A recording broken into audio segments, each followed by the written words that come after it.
Thanks for joining us today on what is our third event in our Fifth Friday series for Crew Detroit in our offerings this year. My name is Jennifer Chambers. I am a partner at Plant Moran, and I am pleased to be serving as the 2021 Crew Detroit president. And I also do currently serve on the Crew Network Global Board of Directors.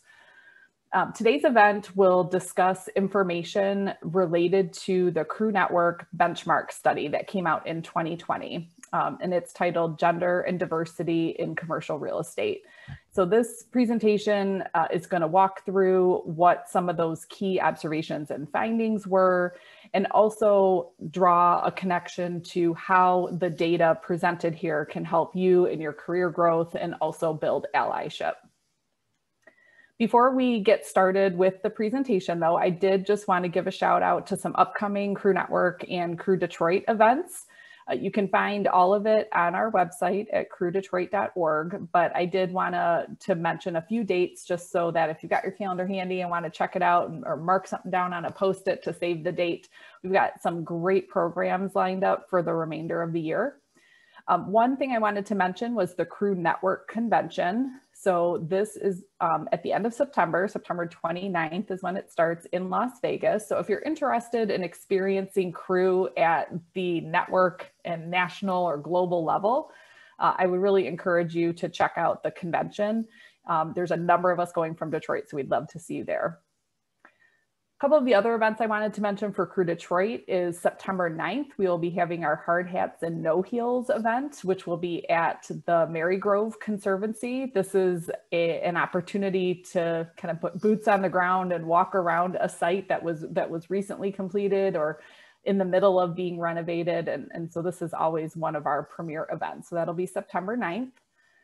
On November 9th, we are having our first collaborative event with Crew West Michigan. And this event is East Meets West, and it will be in Lansing. There's more program details to come, but this will be an exciting event to be able to bring our two chapters together. And so we're excited for that.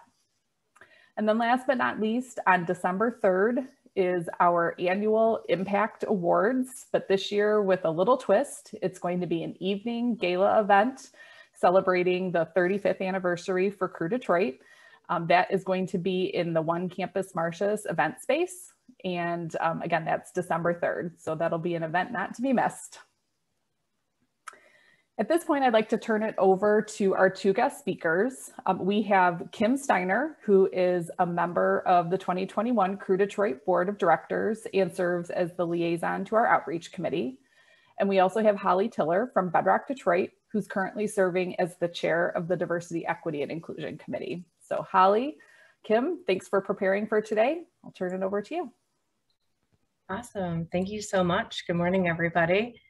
As Jennifer mentioned, today we will be reviewing portions of Crew Network's fourth benchmark study, which was released in Q1 of 2020, just before the world was impacted by the COVID-19 pandemic. The study has measured progress for women over the last 15 years to capture critical industry-wide data, and for the first time, benchmark diversity, equity, and inclusion in commercial real estate. So Holly and I are going to use this as well as a number of post-pandemic studies to discuss opportunities on how we can leverage this data for career growth and allyship. Afterwards, we will ask everyone to unmute to open up for some dialogue. So before we start with my stress sweats, I would like to acknowledge my unconscious bias and privilege as a cisgendered, straight, white woman. I did my best to approach this very intense topic thoughtfully, but I will probably put my foot in it at least a couple of times as we run through the presentation. So, a total of 2,838 industry professionals across all commercial real estate sectors participated in the 2020 study between January 2nd and March 31st. The demographics of the participants include 82% who identified as women, 18% as men, 13% identified as BIPOC, and only 3% identified as LGBTQIA+. You can see by the small percentage of BIPOC and LGBTQIA+ respondents that we have a long way to go in our DEI efforts, and why allyship is so critical in creating a diverse, inclusive culture in the commercial real estate industry. At the beginning of 2020, the representation of women in corporate America was actually moving in the right direction. Per the network study, 36.7% of CRE professionals are women. Unfortunately, this percentage has not improved much over the last 15 years. Since the 2015 benchmark study, we saw a 1% increase of women in entry-level positions, a 5% increase at the mid-level and SVP roles. And per this study, women still held just 9% of C-suite positions in commercial real estate. Globally, there was an increase of women in C-suite roles from 17% in 2015 to 21% in 2020. Though the numbers in Q1 of 2020 were progressing slightly upward, women remain dramatically underrepresented, especially women of color. So let's take a quick look at women's pre-COVID self-reported barriers to success, which, as you can see, had not changed much since 2015. This study highlights a strong and persistent need for allies in the workplace. With lack of a company mentor or sponsor, gender discrimination, and lack of promotion opportunities, holding strong is the top 3 barriers to success for women. While both men and women struggled with achieving success while choosing to maintain a work-life balance, women in particular were already feeling the extra burden and constraints from their family or parenting responsibilities. Pre-COVID, BIPOC women listed the same barriers to success as women overall, with the exception of limited access to decision makers, which was listed as a number 5 barrier. Since this is the first Crew Network benchmark survey to include questions related to participant demographics and diversity, we don't have historical data to track changes. However, Network recently sent a survey out to track how this data has been affected by the COVID-19 pandemic. I want to keep underscoring these initial slides are based on pre-COVID responses. So as I mentioned, work-life balance is an important factor for both men and women. While women's satisfaction with work-life balance increased only slightly between 2015 and 2020, men have been more likely to report being very satisfied with their work-life balance since 2010. Even pre-COVID, women were more likely than men to report that their compensation or career advancement had been adversely affected by their marital status or the need to care for family. I want to underscore this point that 1 in 5 women, that is 20% of female respondents across all career levels, experienced an adverse effect due to their family status pre-COVID. These percentages had remained virtually unchanged since 2015. Okay, so since the start of the pandemic, almost half of employees say they have consistently felt stressed at work, and about 1/3 report feeling exhausted or burned out. And the barriers to success women already faced pre-COVID have only been intensified. The largest groups experiencing these challenges are working mothers, Black women, and women in senior management. Working mothers have always worked a double shift, a full day of work, followed by hours of caring for children and doing household labor. Now the supports that made this possible, including school and childcare, have been upended. Black women are far less likely than white colleagues to say they have strong allies at work and are especially worried about workplace health and safety, as well as career progression and balancing responsibilities at home. Kim, can I step in real quick on this one? Please. Yes, so I wanted to take a pure example of someone who worked at our office. She is a African American female who is in a manager's position. When COVID hit and we all had decided that we were going to work from home, her biggest worry was not so much that she had to work from home from COVID, is how she would be appearing to senior leadership if she did not come into the office. It wasn't about her health. It wasn't about whether or not she was going to be affected by COVID. She was worried that as a African American female, she would be viewed differently because she wanted to work from home as well to help with her children.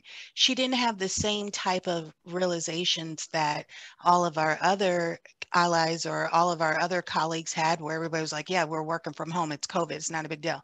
She was worried about having a job when she came back because she wanted to work from home. So that is just kind of an insight into the difference of the thinking of not being supported during this time for COVID. 100%. And it's interesting. Some of the surveys talked about the perception of women of all races, but having, kids talking in the background or, coming into the Zoom screen, right? And just how differently that perception is of, are you really focused on your work? Are you as effective at your job? Because now you're a woman with kids around versus a man who has kids around too. So yes, it's a huge challenge. And just to continue on with these delightful challenges that COVID has brought into our world, the LGBTQIA employees disproportionately report feeling isolated, as well as a heightened loss of belonging compared to their straight and cisgender peers, and are almost twice as likely as employees overall to cite mental health as one of their biggest challenges during COVID-19. Women who are onlys are more likely than women who work with other women to report feeling pressure to work more and experience microaggressions. Additionally, half of Black women are onlys for their race, and Black women who are onlys are especially likely to feel under increased pressure to perform. So let me elaborate on that, what the term of a only is, because I think that's very important too. When you're in a situation where you are the only African American at the table, then at that point you feel like you have to outperform because you think everyone in the room is thinking that you're going to underperform. And it's a feeling that a lot of people have. I mean, we can even look at my wonderful legend of a unicorn, Simone Biles. Here she's bowing out of the Olympics just because of her own mental health, but she has so much pressure on her to go, not only for her being a female, but also for her being African American, to take this team all the way to the end. And some of the hate that she's receiving for taking care of her mental health is just unbelievable to me, that as an athlete of her character, someone have the nerve to say you're a failure because you're taking time out for you.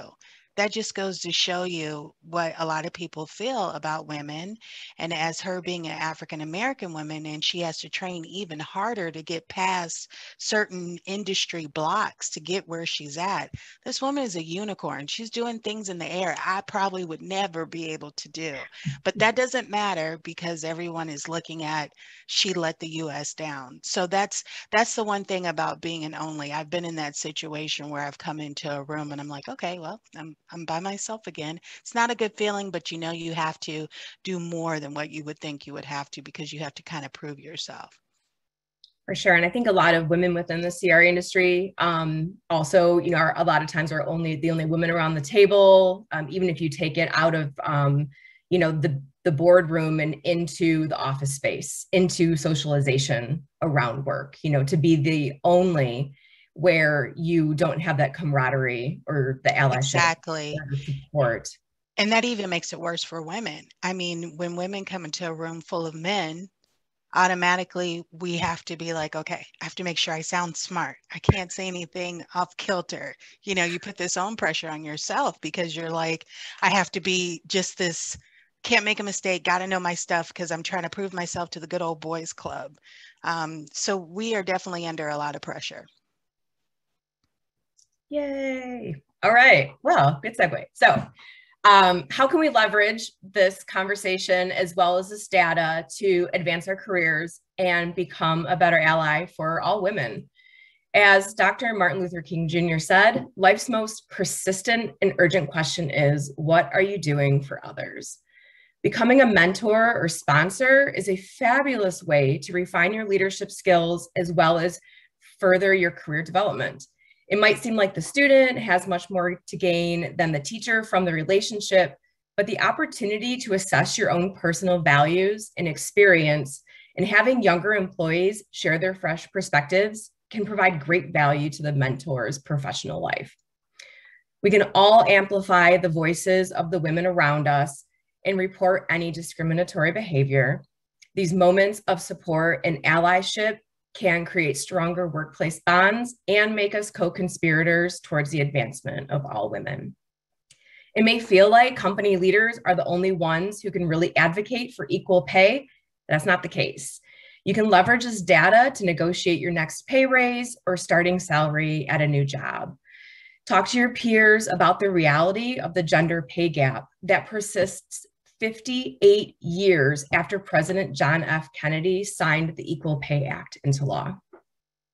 And also with the equal pay, that's one thing a lot of companies are like, don't discuss your pay with someone else. Don't say anything about how much you make. And anytime that I always used to hear that, I'd be like, oh, that's because I'm probably making, less or more than this person, but I have more experience or things like that.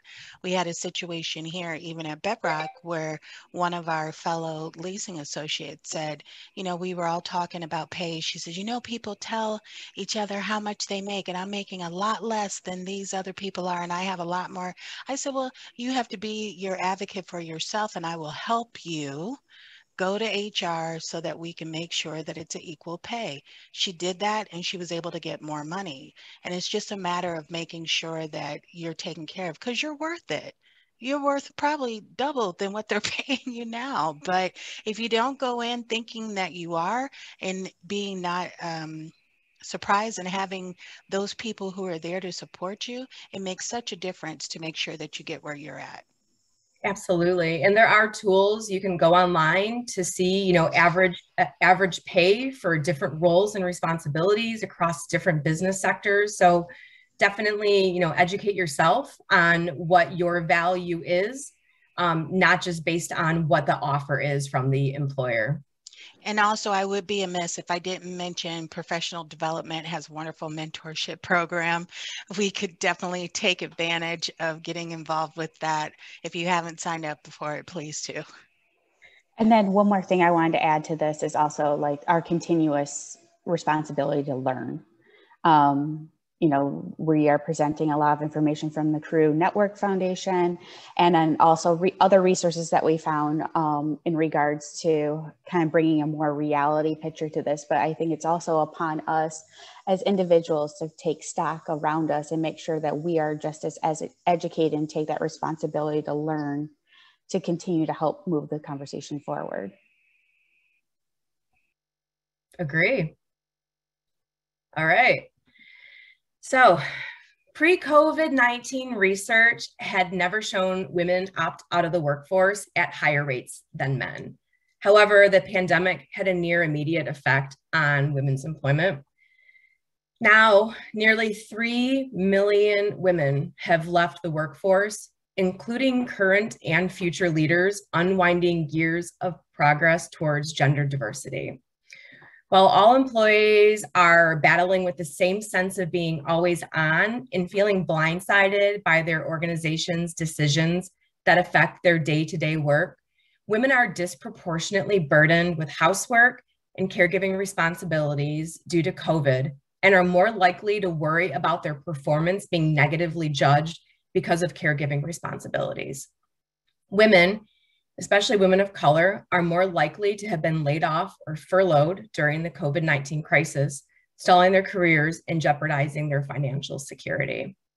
Among mothers who are thinking about downshifting or leaving, a majority cite childcare responsibilities as their primary reason.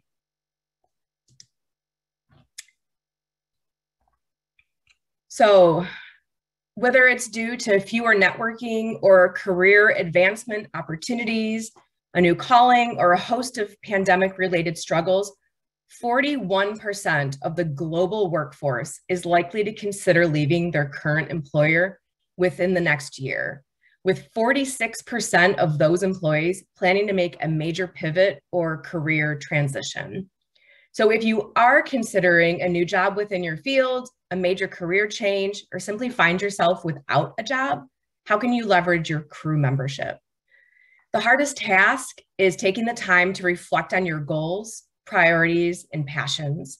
Whether you feel it consciously or not, these have all been affected by the pandemic and warrant close examination, in addition to completing a professional audit of your experience and transferable skills. While you noodle over these existential questions, you can complete your CrewBiz profile. Yay! This will connect you to a nationwide crew network of employers who could be looking for someone just like you. And with new flexibility on remote working, your next gig could really be anywhere. You can also connect with national and local crew members to explore other careers within the CRE industry. Learn about where they work, what they do, and how they got there. Find a mentor, as we just talked about. If you don't know where to start, the Crew Detroit Professional Development Committee has generated a mentorship spreadsheet. Check it out.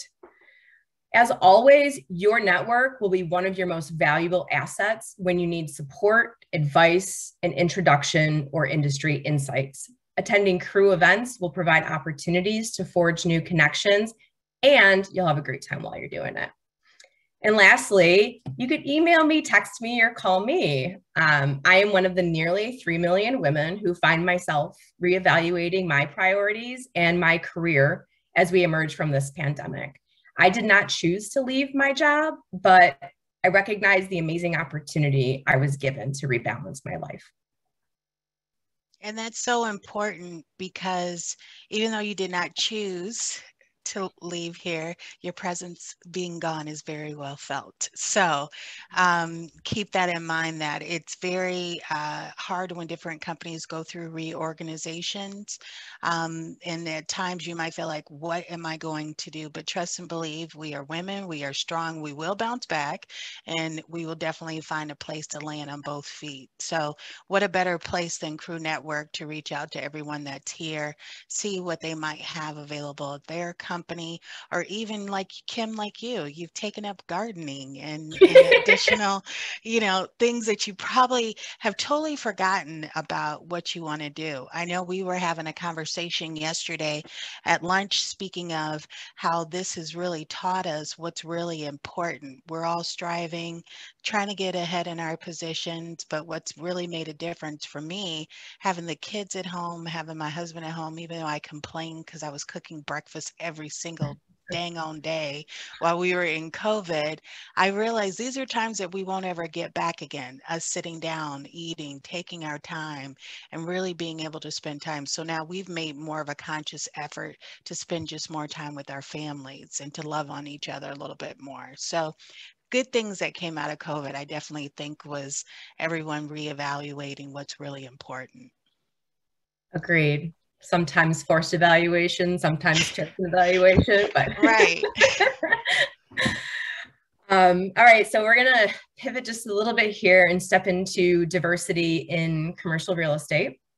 Pre-COVID, again, please, I have my little parentheses, but I want to just keep saying it. In Q1 of 2020, commercial real estate professionals didn't and don't work in very diverse environments. Per the network study, only 16% of respondents reported that their workplaces were, I'm going to do air quotes, very diverse. That only means 25% or more of the professionals in the workplace are BIPOC. Though more than half of respondents reported that they already noticed a culture shift regarding DEI. Studies indicate that 80% of employees want to work for a company that values diversity, equity, and inclusion, and years of studies have proven that businesses benefit from bringing diverse talent into the workplace. But now there are the combined effects of COVID-19 and civil unrest on diversity in commercial real estate and across all business sectors. COVID disproportionately affected the Black community, and incidents of violence towards Black people in the United States have exacted a heavy toll on Black women. Black women are twice as likely than women overall to say that the death of a loved one has been one of their biggest challenges, and are more likely to feel uncomfortable sharing their experience of grief or loss. Ideally, work would be a supportive place for Black women amid these national and global crises. Unfortunately, Black women are less likely than women overall to report that their manager has inquired about their workload or taken steps to ensure that their work-life needs are being met. And this is also a very good point that we need to bring up, because I think one of the biggest things that happen is that anytime anything happens where there's civil unrest, now things are being recorded. A lot of people feel very uncomfortable coming up to anyone who's a person of color to say, hey, are you okay? It's almost as if the conversation that might come after that is something that a lot of people may not be comfortable having. If you don't feel comfortable saying, are you okay? You don't necessarily have to say it in that manner. Offer, hey, what do you got going on this Friday? Especially if you're in a position where you could send someone home early. Because trust me, when everything was happening, I have 2 sons and have always been this way. I make my children have certain rules that they do when they go out and they leave the house driving. I make my older son, he has to text me in the morning and at night, make sure he gets home okay. So the stress and the strain of just living in our country with the way that things are is going to be something that's dramatically different than any other person might even have to attend to on a daily basis. We've had meetings here at Bedrock, which I, commend our group for having, where everyone just came together, and even with the Quicken Loans family, where they've said, hey, this is an open forum, let's just have conversations. And your heart would break when you hear some of these stories of these women at work crying just because they're thinking, where do we go from here? It was a very hard time, because these are mothers, these are people who have brothers, these are different individuals where we realize change is a must and it must happen. So it's okay to have that type of conversation. If someone wants to invite you to have it, you might get that person's like, I don't want to talk about it right now, just because it's just not a subject that I'm able to talk about. But I know for me, I had a lot of people who were allies of mine who came in, hey, let's have this conversation, let's talk about this. And I was very happy to have that with them. And I think, Holly, you bring up a really good point that as an ally, just asking the question is of value, even if you're shut down, even, like you said, even if the answer is, I don't want to talk about it, don't let that deter you from asking again or continuing to try to have dialogue, because I think that the intention of I'm here, I'd like to listen, I'd like to talk, even if it doesn't happen, will, I believe, go a long way in kind of fostering that sense of allyship. Absolutely. And it is an uncomfortable conversation, and I think those type of folks that just continue to say, hey, I don't know what to say right now. And I'm uncomfortable. I'm nervous. I don't know how you might take this, but if you ever want to talk, I'm 2 doors down. Come in my office. I love to, ask a question. And I always tell people it's not my responsibility to educate anybody about what's going on in the experience in America, but I can give you a ton of resources of where you can go. If you don't think this is a problem, let me show you where you can go to get that information for yourself. But unfortunately for me, I'm an open book. I love to talk, which is probably, that's just me. I love to talk. I love to tell people how things are. I love to give the raw and dirty of this isn't a pretty situation. Let me help you so you can help other people. And you could be educated when you do talk to someone who might not feel that you're in a position to even offer any type of assistance. So that's how I feel is so much better. Agreed, 100%. just a quick, it's like bad stuff, bad bullet points, bad everything. So compared with other employees, Black women feel more excluded and are less likely to say they can bring their whole selves to work. Holly, I don't think maybe struggles too much with that one, but it's definitely an issue. And again, continuing to open dialogue so that all women, all of your team members can feel that they can bring their whole selves to work is a major step that I think all of us can take and should take. Kim, that's thanks to therapy though. Therapy. Okay.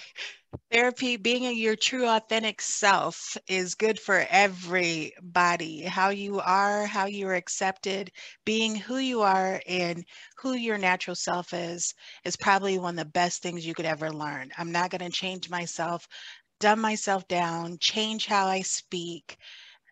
I'm done with that, period. It's like, that's over, you know, and maybe it's just because I'm turning the wonderful 50 this year that I have decided that, you know, being who you are is so much easier than being someone else. So 100%. And I think that women do have a tendency to alter themselves, especially as onlys, in order to blend into a, you know, male dominated culture.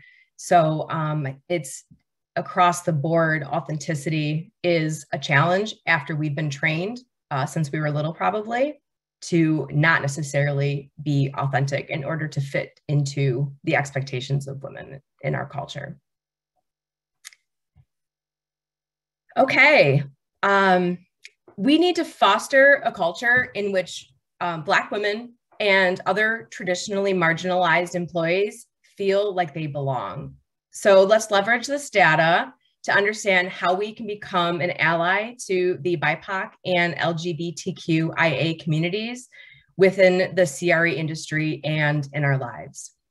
So actively listen to what marginalized people are saying about mistreatment and bias, whether that's face-to-face, on your social media feed, or in the articles you read. It's not about you, your feelings or opinions. It's about hearing theirs. Educate yourself. As Holly said, she has got a slew of resources if you are interested. It can be tempting to simply ask someone from a marginalized community about their experiences of inequity and injustice, but that puts the burden on them. Allies take the time to read, listen, watch, and deepen their understanding first.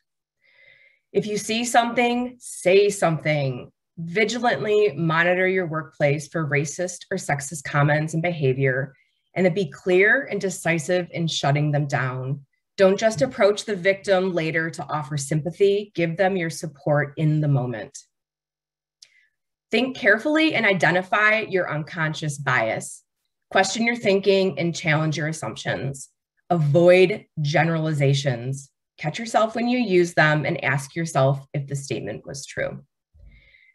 Normalizing pronouns and using correct pronouns leads to the acceptance of individuals who deviate from traditionally used pronouns or pronouns that do not align with their physical appearance.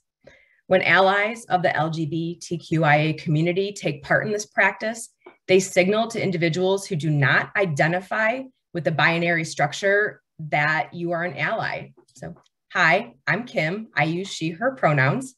Awkward to say maybe, but what we can do is we can add our pronouns to our email signatures like Holly did, or to your virtual meeting name tag. So if you have an opportunity to say Kim Steiner, she, her, so when you log on to Teams or a Zoom or a Google Meetup, your pronouns are visible as soon as you hop into the meeting, especially when you're meeting new people. Understand that privilege doesn't mean that you didn't work hard or struggle to get what you have. It means that there are some things in life that you don't have to think about or won't experience just because you are who you are. It's also so important to understand that privilege is a resource that can be deployed for good. And enlist your peers. We can all be co-conspirators in these efforts. Lead by example, pull peers aside to make them aware of disrespectful behavior, encourage your team members or team leaders to invite marginalized employees to meetings and social events. Even when the work gets difficult, stay engaged, Oppression is constant, and marginalized people do not have the privilege of turning off. So let's step back and see how companies can leverage this data. The more we can take into account the unique perspectives and experiences of different groups of employees, the more effectively we can create an inclusive culture. And we know that the inclusion of different people based on gender, race, ethnicity, and sexual orientation is a business advantage. So why has progress been so slow? And what can companies do to elevate the BIPOC and LGBTQIA employees? They can intentionally and actively recruit a diverse workforce. Companies who are focused on recruiting candidates with college experience can't just focus on elite universities. They need to make sure to include historically Black colleges and universities, Hispanic serving institutions, women's colleges, as well as public and community colleges. They need to provide microaggression and unconscious bias training. This will help employees understand how individuals are impacted by unconscious bias and what actions continue to reinforce their biases. They need to ensure that office environments and any company-sponsored events are in spaces where everyone feels welcome and safe. Consider lactation rooms for new mothers, prayer or meditation spaces, quiet spaces for those who may be overstimulated by open floor plans, and gender-neutral restrooms for non-binary employees. Gather input on what is and is not working. Organizations can encourage their people to share their feedback to get a better understanding of what's going on under the surface. HR leaders and managers can encourage employees to use engagement and check-in tools to facilitate conversations and transparently communicate how they're feeling. And of course, the most important is remain invested. You need to stay involved. They need to stay and be measured and held accountable. It's important to track outcomes for promotions and raises by gender, race, ethnicity, and sexual orientation, if the information is available, as well as to break down the layoffs and furloughs to make sure everyone is being treated fairly. A cultural shift takes time, which means organizations must set benchmarks and track their progress to assess how their efforts are moving forward. And that's a good thing to add in there. I know Rachel and I were just texting back and forth in the comments about how in her experience, she's found judgment and biases and primarily coming from colleagues, not clients. Clients trusting your subject matter expertise. This is why continuous corporate education on conscious bias, gender, and race equity are so needed. And this is so true because when everything first happened, all companies were, we need a DEI committee, we need a DEI department in our thing. And if we have those DEI departments and now we need to give training on unconscious bias, microaggression. So everyone went in and they hired all these DEI directors and VPs of DEI. And we want to focus on this to make sure our people still continue to have these type of areas to go to. But now what? Everything has started to die down and die back. And so now we're at this point of where, okay, we have this, but now no one is really doing the training anymore. They're not keeping up with this. They're not keeping up with this. And that's why this is something that has to be an ongoing, continuous training. You have to continue because we didn't get here by just an overnight thing. We got here because it's been building up for all these years. It's kind of like weight. You don't gain weight 50 pounds at one time just because like this, it's over time. So that's why this has to be a continuous effort from every single company. And I don't know if you guys had an opportunity to sit on our last Fifth Friday. One of the things that we mentioned there is inclusion, how important inclusion is. You might be a diverse company, but if the people who are working for your company don't feel included in the choices that you're making, feel like their voices are being heard, it's kind of like not even worth it. You know, we have a lot of different examples where we've had, even on our team through HR, have said, yeah, when I look at someone in the college that they went to, I'll pick that resume. So if you have a University of Michigan graduate, and then over here you might have a Tuskegee University, which is my father's alma mater. He went to Tuskegee. you know, they would pick the U of M over the Tuskegee, just thinking that it's a better education. And to be honest with you, Tuskegee came in very highly, just like University of Michigan. It's just the fact that it's a HBCU that they might have had that bias to look at something else. This is an Ivy League college. Same thing goes for a lot of people say about Wayne State. I love Wayne State. I graduated from Wayne State after going to a lot of colleges. Trust me, I'm a professional student, but Wayne State was where I got it all finished. And Wayne State, people think, oh, Wayne State, it's a state school. It's not a good school. But everybody knows if you're in the heart of Detroit, Wayne State is the crap. It's like the best school ever.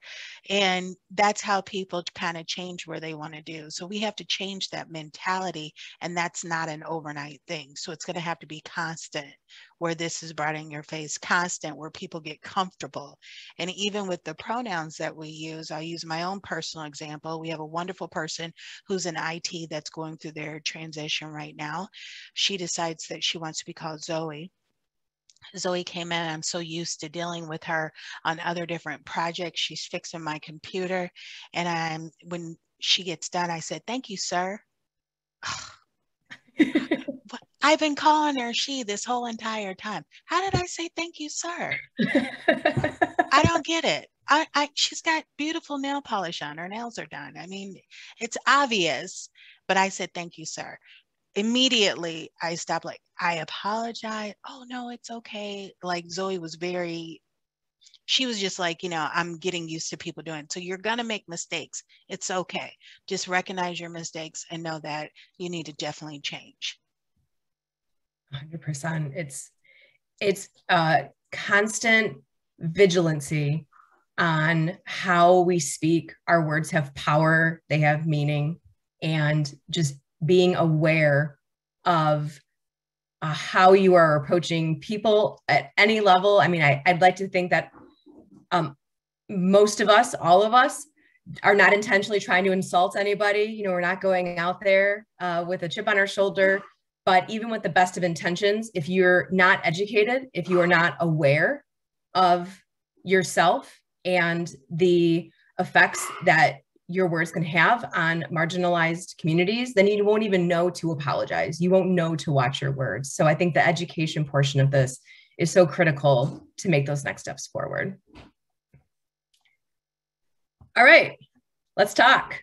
There is a famous quote by Roy T. Bennett who said, "You never change your life until you step out of your comfort zone. Change begins at the end of your comfort zone." This advice can apply to advancements or pivots in your career and is especially true in becoming an ally. We need to become comfortable with being uncomfortable. Understand you will make mistakes and learn how to listen and accept criticism with grace. So I would love everybody to unmute and let's open the conversation. And don't worry, it's okay if you make a mistake. So with that in mind, does anybody have questions, thoughts, concerns, advice, comments, or feedback?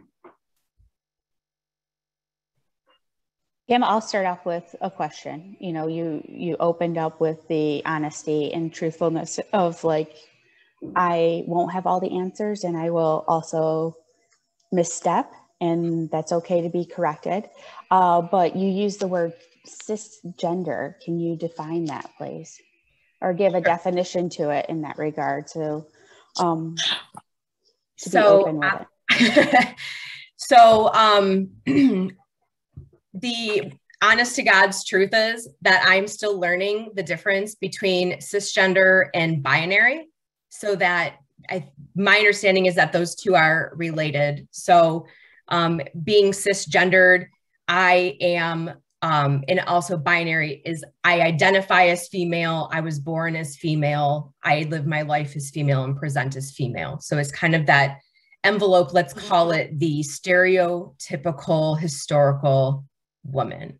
So if I do not identify as binary, it's not necessarily that, as Holly was talking about her team member Zoe, who is transgender. That is not the only definition of binary. So somebody can be a biological woman, but not identify as a woman. So then you would become non-binary and your pronouns would be non-binary. So the they, them pronoun is often used for non-binary men or women.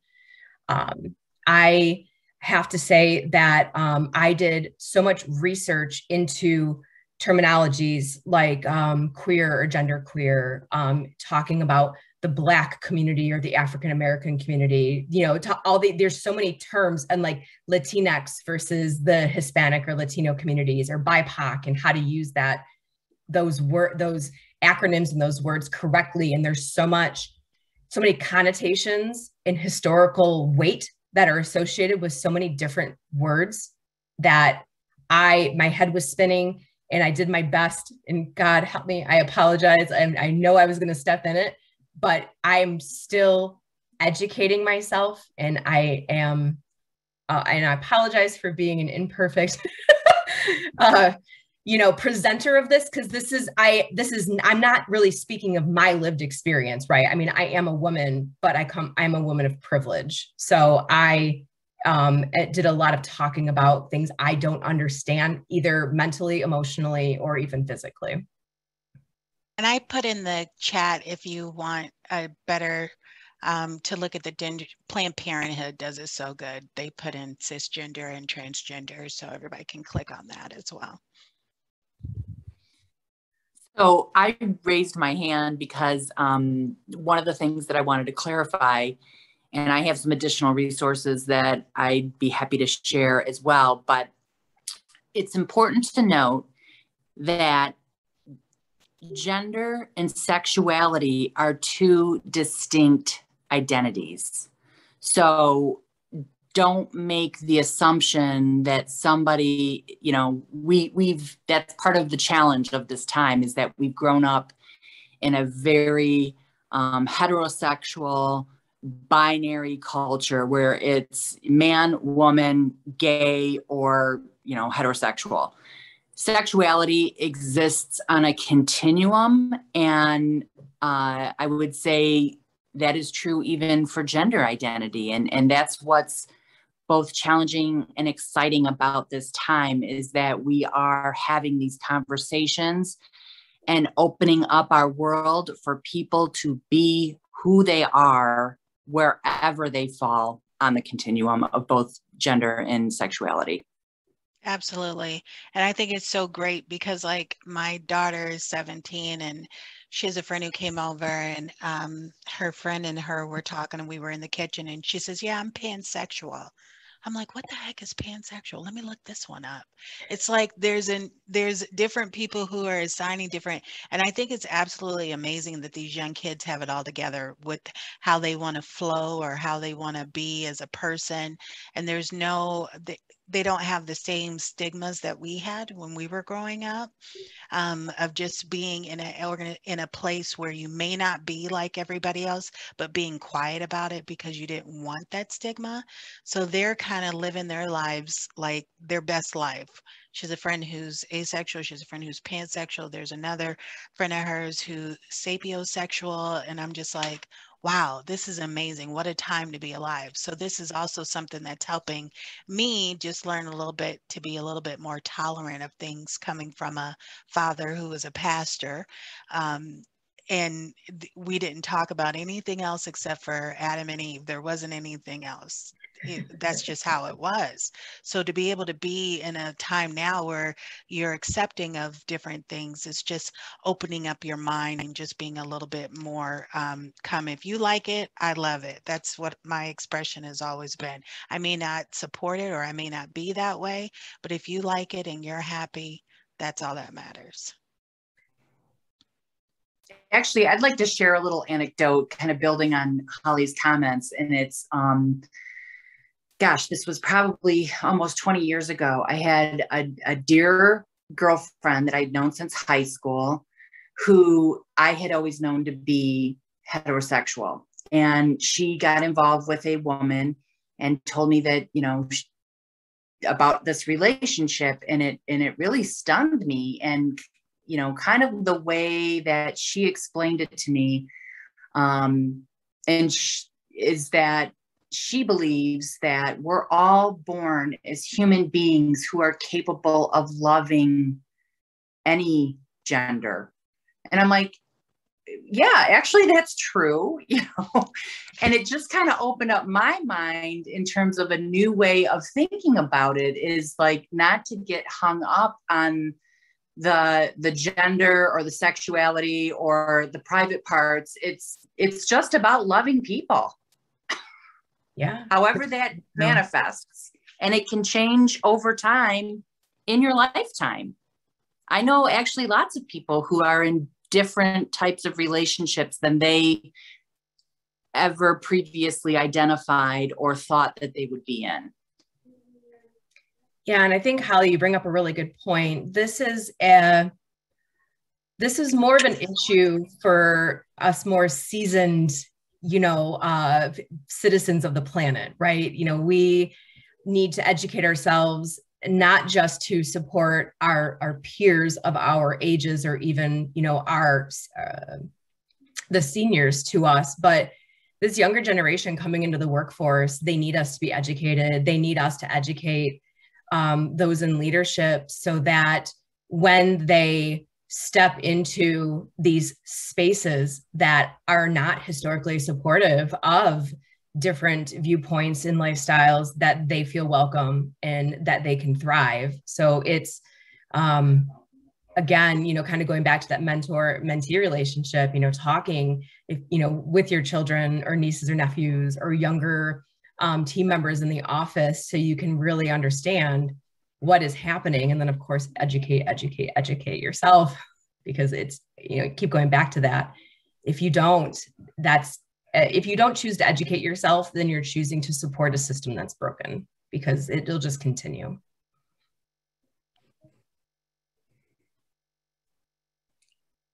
I would love anybody else. I know this is a crazy topic, guys. I got stress sweats. I'm going to go take a shower as soon as I'm done here. It's very uncomfortable.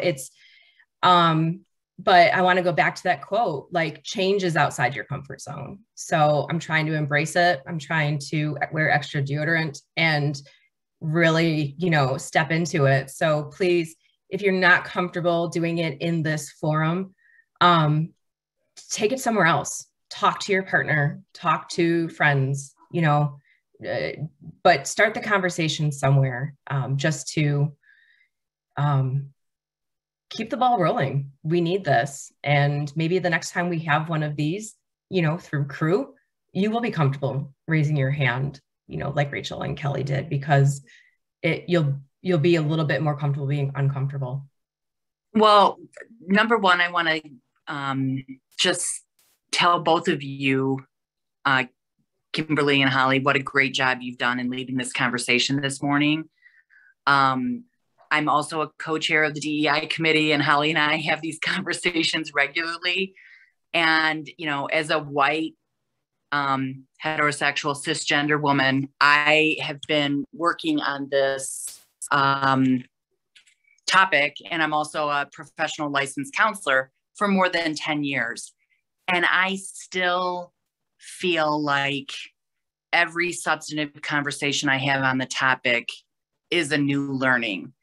And like you said, Kim, it's really about not even getting comfortable being uncomfortable, because now it's like a muscle. It's the more that you have the conversation, the more you discharge the energy and the discomfort around the topic. And so I'm really proud to be a part of this work. Yes, sometimes it's, I still feel like I'm speaking out of turn, but that's part of being an ally. Yeah. So we have more time. I just wanted to get onto this slide because I think it's important. These are some of our resources, but if anybody wants to raise their hand, please do so. We've got a few more minutes left in everybody's calendars. So gender parity in greater DEI is not a passing fad. As we've talked about, it is a continuous and constant dialogue that needs to happen. It's an investment in ourselves, in our peers, as well as in our companies. It can no longer be just lip service, and we must all take action. So wanted to provide some resources.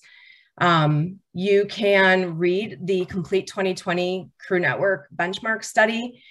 Again, it's out of date, but I think it is a delightful place to start to see the true impact of what's been going on in our lives and around the world since COVID hit. You can also read.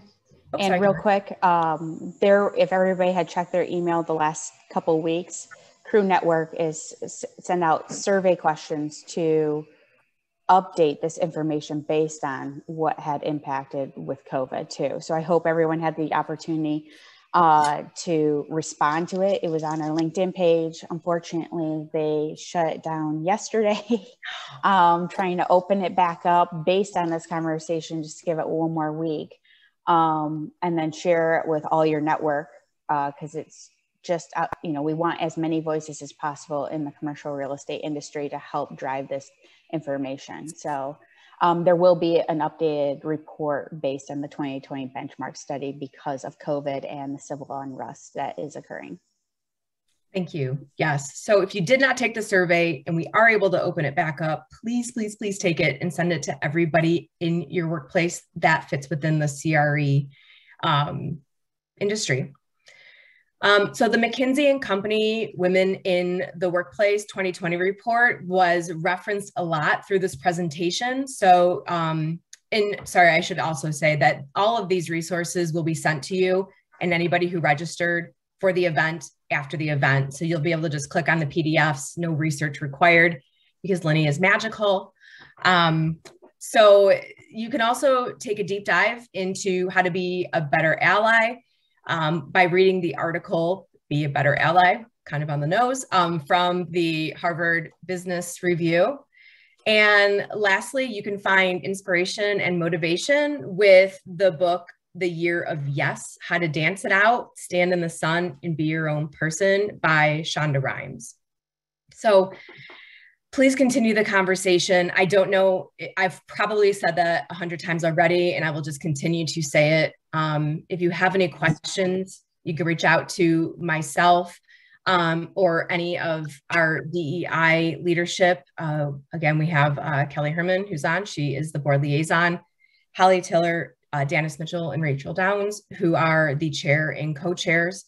And just talk. I think Rachel made a really great point that the more we talk about it, the easier it is to talk about, and the more we learn, and we can normalize these conversations instead of stress sweating through your degree deodorant that is,